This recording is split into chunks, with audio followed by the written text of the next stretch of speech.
মসজিদের ভিতরের অংশটাই বলে দিচ্ছে মসজিদটা কতটা প্রাচীন, কত ঐতিহ্যের ছোঁয়া লেগে আছে এই মসজিদে।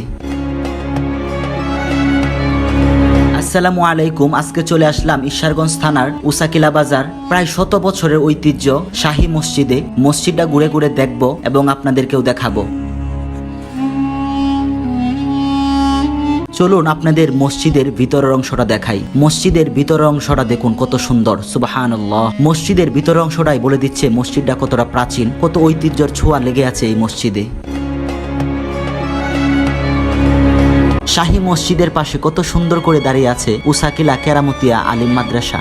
চলুন এই শাহী মসজিদের জমিদাতার বংশধরের কাছ থেকে এই মসজিদের ইতিহাস জানার চেষ্টা করি। আমার সাথে দাঁড়িয়ে যিনি কথা বলছেন ওনার নাম তোফাজ্জল হোসেন। তোফাজ্জল সাহেবের বড় আব্বু মোহাম্মদ লতিমন্ডল সাহেব 1932 সালে এই শাহী মসজিদ প্রতিষ্ঠা করেন। আমাদের ঈশ্বরগঞ্জে এরকম অনেক পুরানো স্থাপনা ও ঐতিহ্য আছে যা আপনাদের ক্রমে ক্রমে ভিডিওতে তুলে ধরার চেষ্টা করব। কার কার এরকম ঐতিহ্যের ভিডিও দেখতে পছন্দ কমেন্টে জানাতে পারেন।